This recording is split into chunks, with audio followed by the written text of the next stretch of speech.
Good morning students. Standard 7 subject Hindi. Last video में हम लोगों ने चैप्टर नंबर 8 दोहा अष्टक वो वाला चैप्टर हम लोगों ने कंप्लीट कर लिया और आप लोगों ने घर पे अच्छी तरह से दोहे का आप लोगों ने गान भी किया होगा और आशा करती हूँ कि आप लोगों को दोहे है वो बहुत पसंद आए होंगे। आज हम करने जा रहे हैं भाषा सज्जता, जिसके अंदर एक टॉपिक वो हमारा एक टॉपिक है संबंधवाचक सर्वनाम और प्रश्नवाचक सर्वनाम। आज हम वो दो टॉपिक के बारे में, यहाँ पे ग्रामर के दो टॉपिक है उसके बारे में हम आज सीखेंगे।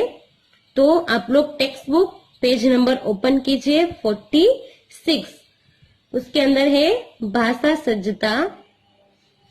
नीचे दिए गए वाक्यों के रेखांकित शब्दों को ध्यान से पढ़िए। आपको ये पढ़ना है, पहले मैं आपको पढ़ के दिखाती हूँ, बाद में उसमें क्या अंतर है देखते हैं। फर्स्ट है वह कौन जा रहा है। सेकंड, पहला इनाम किसे मिला। आप क्या लाए हैं। किसने कहा आज छुट्टी है। किसने कहा आज छुट्टी है। अब आप लोग यहाँ पे देख सकते हो कि इस प्रकार से कौन, किसे, क्या और किसने, ये सभी वर्ड्स के नीचे आप लोगों को इस प्रकार से अंडरलाइन की हुई है, लाइन की हुई है। अब ये आपको क्या दिखाता है हम देखते हैं। तो ये पहले मुझे ये बताओ कि यहाँ पे जो लाइन की है जो शब्द के नीचे, वो किस प्रकार के शब्द है। वो शब्द कैसे है, जो प्रश्न पूछते हैं उसके लिए हम ये शब्द का उपयोग करते हैं। तो अब हम देखते हैं यहाँ पे उपर्युक्त वाक्यों में कौन, किसे, क्या, किसने जैसे शब्दों से प्रश्न पूछे गए हैं। अब परिभाषा, संज्ञा के विषय में जिन शब्दों से प्रश्न किया जाए वो प्रश्नवाचक सर्वनाम कहलाते हैं।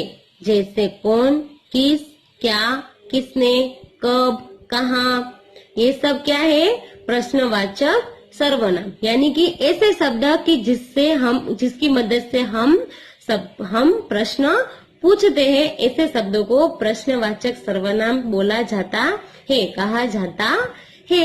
समझ में आया। अब हम देखते हैं नीचे दिए गए वाक्यों में रेखांकित शब्दों को ध्यान से पढ़िए। जैसा करोगे वैसा भरोगे, जो मन लगाकर पढ़ेगा वह अवश्य उत्तीर्ण होगा, जिसकी लाठी उसकी भैंस। उपर्युक्त, अब आप लोग देख सकते हो यहाँ पे एक वाक्य में दो अंडरलाइन दी गई है। अब उसका क्या अलग महत्व है। तो उपर्युक्त वाक्यों में जैसा वैसा, जो वह, जिसकी उसकी परस्पर संबंधित शब्द है, यानी कि वो एक दूसरे के साथ संबंध रखते हुए शब्द है। तो यहाँ पे जो हम इस प्रकार के शब्द का उपयोग करते हैं तो उसमें दोनों शब्द का हम लोगों को उपयोग करना पड़ता है। एक ही शब्द से वाक्य नहीं बनता और उसका कोई भी अर्थ नहीं बनता। अब हम देखते हैं उसकी परिभाषा। वाक्य में संबंध बताने वाले सर्वनाम को संबंधवाचक सर्वनाम कहते हैं। जैसे जैसा वैसा, जो वह, जिसकी उसकी, यह वह, इस प्रकार से ये सभी शब्द है वो किसे है, संबंधवाचक सर्वनाम है। यानी कि वो इस प्रकार के शब्द है जो एक दूसरे के साथ संबंध रखते हैं।